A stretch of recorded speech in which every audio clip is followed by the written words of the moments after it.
Hvala lepa. No in zdaj smo prišli do tega odločilnega trenutka, ko nam bo dr. Tomaž Perme, predsednik izvršilnega odbora priznanja Taras, povedal nekaj o postopku te izbire in o tem, kdo je zmagovalec. Spoštovani, nekaj najprej na splošno o prijavljenih oziroma o prijavljenih projektih. Vse prijave na letošnji razpis za priznanje Taras so po merilih izbora in ocenah 5-članske strokovne komisije uspešni primeri sodelovanja gospodarstva in znanstveno-raziskovalnega okolja pri razvoju inovativnih in visokotehnoloških izdelkov oziroma rešitev, zato so tudi se uvrstile na zaključni izbor. Delež in pomen raziskovalne skupine ter zahtevnost uporabljenega znanja pri razvoju izdelka oziroma rešitve so pri vseh na visoki ravni in v sorazmerju s tehnološko zahtevnostjo in inventivnostjo izdelka oziroma rešitve. Nekaj razlike so pač nastale pri ekološkem in energetskem vplivu na okolje, pa tudi pri doseženi stopnji inovativnosti. Še o komisiji in samem poteku izbora. Izbor najboljše prijave ni bil lahek, saj so bile vse kakovostne, razlike pa zelo majhne in skrite v odtenkih. Izvršilni odbor je pregledal prijave in ocenil, da se prijave zasluženo uvrstijo v zaključni izbor. Izvršilni odbor je imenoval tudi strokovno 5-člansko komisijo, ki jo je sestavljalo 5 članov programskega odbora, industrijskega foruma in članov strokovnega sveta revije IRS 3000, 2 iz znanstveno-raziskovalnega okolja in pa 3 iz gospodarstva. Šele podrobno ocenjevanje 5-članske strokovne komisije na podlagi podrobnih meril za izbor je dala končnega zmagovalca.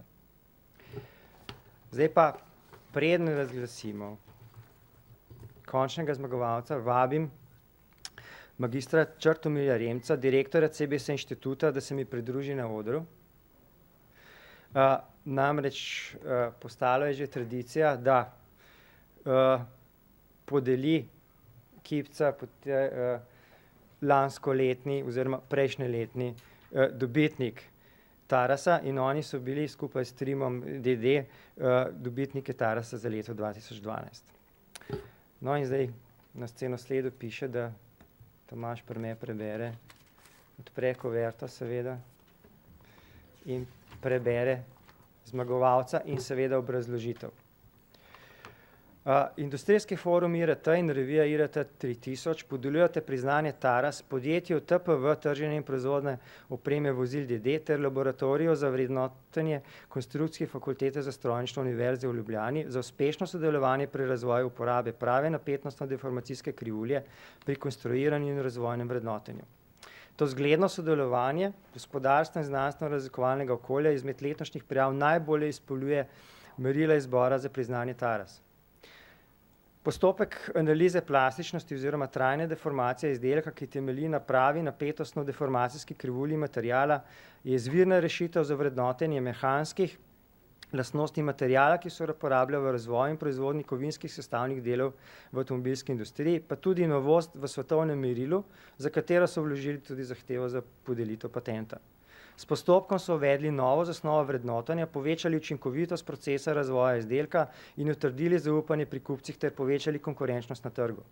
Postopek so uspešno porabili pri optimizaciji geometrije novega izdelka, s čimer so si zahtevani uporabnosti izdatno zmanjšali njegovo maso, kar prispeva k manjši skupni masi vozila, manjši porabi goriva in skupaj z manjšo porabo materiala k manjšemu ogljičnemu odtisu. Inovacija je rezultat sistematičnega spodbujanja razvoja inovacijske kulture v podjetju TPV in načrtnega sodelovanja z inštitucijami znanja ter vzorčni primer prenosa znanja ne le od znanosti v industrijo, temveč tudi v obratni smeri. Zdaj bi pa prosil vse prejemnike priznanja, da pridejo na oder, da vam podelimo priznanje in potem tudi kipca Tarasa. Prosim.